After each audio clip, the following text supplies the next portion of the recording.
வணக்கம் நேயர்களே, தஞ்சாவூர் சமையல் சந்தோஷினி. வாங்க, கோதுமை மாவில் பிளெயினாக தோசை ஊற்றலாம், சூப்பராக இருக்கும். ஆசீர்வாத ஆட்டோ தாங்க எடுத்திருக்கேன்.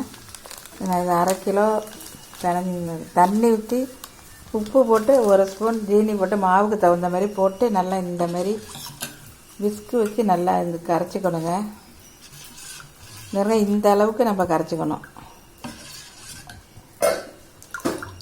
இந்த மாதிரி நம்ம கரைச்சிட்டு தோசை ஊற்றலாம். வாங்க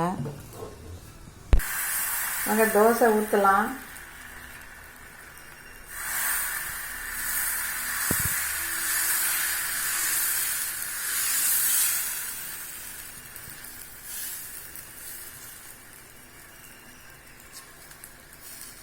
சூப்பராக இருக்குங்க. நல்லா நைஸாக ஊற்றணுங்க. நெய் வேணாலும் ஊற்றிக்கலாம், நல்லெண்ணெய் ஊற்றிக்கலாம். இப்போ திருப்பி போட்டாச்சுங்க.